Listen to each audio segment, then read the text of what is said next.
I am Caribbean, I am Tara Fala.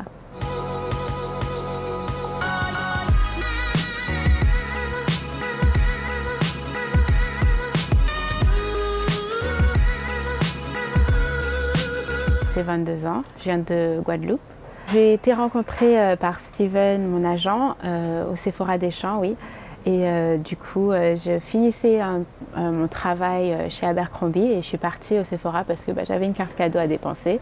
Et il m'a découverte voilà, au Sephora. J'étais un peu réticente parce que je pensais qu'il voulait me vendre du parfum, donc j'étais un peu sur le qui-vive, mais je voyais qu'il était très intéressé et qu'il voulait quelque chose d'autre. Donc du coup, je l'ai écouté. En plus, à ce moment-là, il y avait une de ces modèles qui était sur la campagne MAC, à l'époque, était au Sephora. Il m'a dit que c'était une de ses mannequins, il m'a montré son portfolio et j'étais très vite vendue et je me suis dit pourquoi pas. J'avais fait en 2014 le casting Elite Model Look, justement, où je suis arrivée en demi-finale, mais du coup ça ne s'est pas poursuivi plus loin. Ma mère, depuis petite, elle voulait que je fasse du mannequinat, mais pour moi c'était une blague entre guillemets, enfin je me voyais pas trop faire ça, je pensais pas que j'avais le physique pour. Très ouverte d'esprit, elle m'a dit pourquoi pas je le rencontre. Elle a rencontré Steven, il m'a fait rencontrer aussi un de ses modèles, Axel, et voilà, du coup elle a bien aimé, elle s'est dit pourquoi pas signer avec lui et voir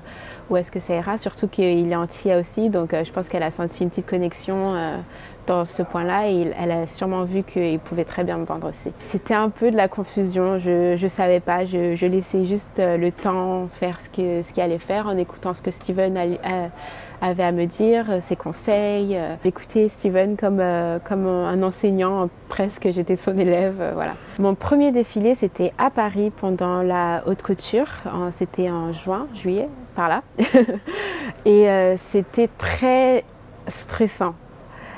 Surtout que j'étais sur des talons super hauts, super difficiles à marcher, j'étais pas vraiment à l'aise, c'était très stressant. Il y avait beaucoup d'adrénaline et la seule chose que je pensais sur le défilé, c'était de ne pas tomber. On est autour de filles qui ont déjà défilé plusieurs fois. On est autour de personnes qui sont là pour vendre les vêtements, qui savent ce qu'ils veulent pour le défilé, le rendu qu'ils veulent. Et en plus, c'est un très gros show que j'avais fait, c'était pour Raffé Russo. Donc du coup, les robes valaient des milliers d'argent, les chaussures pareil. Donc c'était impressionnant, j'étais très impressionnée, c'est sûr. Mais c'était impressionnant de voir des filles qui savaient faire le boulot et qui le faisaient sans broncher et voilà, qui allaient. Même si les chaussures faisaient mal, donc on était tous en train de râler, mais ça allait. Il était là mentalement, physiquement, il était compréhensif et il me disait juste qu'il faut y aller et qu'après ça sera fini, tu pourras rentrer, te reposer. Mon premier départ, mon premier voyage, c'était pour New York. J'étais excitée comme une folle. Enfin, moi, c'est ce que j'attendais, c'était mon rêve d'y aller. Donc quand Steven m'a dit que j'allais faire du mannequinat là-bas, moi j'ai adoré. Alors j'étais pas du tout stressée, je me suis dit allez, salut les parents. C'était un rêve de partir aux États-Unis. Donc du coup, c'est un rêve réalisé grâce au mannequinat. À New York, il y a beaucoup plus de mannequins noirs. Donc c'est beaucoup plus... On va dire que c'est un peu plus simple, c'est-à-dire que je peux parler à des filles qui savent ce qu'on vit. Vraiment, par exemple, quand on est assise en train de se faire notre maquillage ou nos cheveux, elles savent que voilà, c'est pas si facile que ça. On va dire que j'ai l'habitude après 4 ans.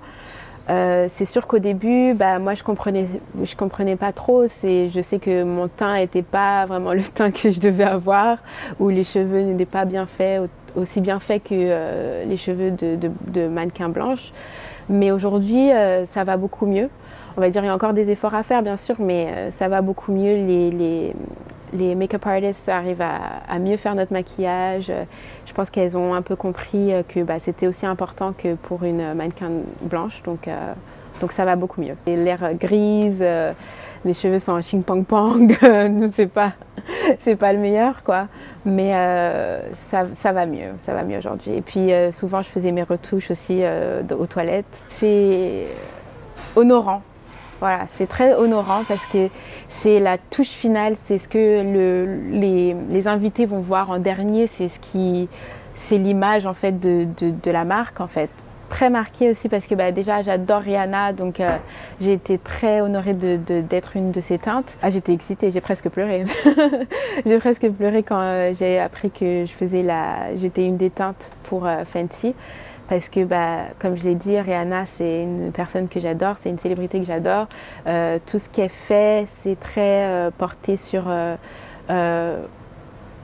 elle veut inclure tout le monde en fait, donc c'est ce qui est très bien, surtout en tant que femme noire. Il n'y avait pas beaucoup d'inclusion dans la mode, donc en tout cas niveau beauté, lingerie maintenant, et voilà, donc du coup j'étais aux anges.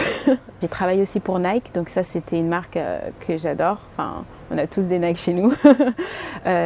Pour Nike, j'ai beaucoup apprécié, l'équipe était fantastique. Récemment, j'ai fait pour La Roche-Posay aussi, l'équipe était incroyable, et du coup là ce sera international, surtout en France, New York, Cape Town aussi. Mais New York parce que c'est une ville où je me sens chez moi en fait. Dès la première fois où je suis allée là-bas, j'avais l'impression de correspondre à cette ville en fait. C'est au fur et à mesure du temps passé là-bas, et puis j'avais pas le choix que de parler en anglais, vu que j'avais personne là-bas qui parlait français, même les mannequins dans l'appartement de mannequins où j'étais, elles parlaient que anglais. Quand j'ai vu que Rihanna avait 40 teintes, surtout avant que ce soit sorti, j'étais déjà au courant vu que j'avais passé le casting, et j'étais vraiment pas choquée mais très excitée, parce que je me suis dit enfin il y a une personne qui pense à nous. Ce sera déjà plus facile pour nous de trouver une teinte. J'étais super excitée. Moi, j'attendais juste que les photos sortent et que le produit sorte pour pouvoir aller l'acheter et voilà, l'utiliser tous les jours. Victoria's Secret, c'est, on va dire, le summum dans ma carrière que j'essaye d'atteindre. Donc, j'ai déjà fait 3 fois le casting pour Victoria's Secret. Pas cette année 2018, mais l'année 2017, c'était à 2 doigts. Et j'espère que cette année 2019 sera la bonne. Allez sur Instagram, je pense comme beaucoup, mais aller sur mon téléphone, regarder mes mails surtout. C'est la première chose que je fais, regarder mes mails. Ensuite, aller sur Instagram, regarder des vidéos sur YouTube, écouter de la musique, et puis sortir de mon lit et aller me préparer. Instagram, c'est devenu très important. Je pourrais pas dire que je suis la meilleure à ça, vu que justement je suis pas très régulière. Beaucoup de clients qui demandent d'avoir combien tu as d'abonnés, s'ils sont interactifs, combien de photos tu postes, et puis ils aiment bien voir aussi à quoi la mannequin ressemble sur le moment. Par exemple, s'ils ont un shoot la semaine prochaine, ils aimeraient bien voir à quoi elle ressemble, s'ils n'ont pas le temps de faire de casting ou quoi que ce soit. Donc Instagram, c'est très important maintenant. Donc voilà, tout ce qui est réseaux sociaux maintenant, c'est devenu très important. Ils regardent aussi sur Twitter même, donc faut faire très attention. Mais voilà, Twitter, Instagram, Snapchat, YouTube, très important.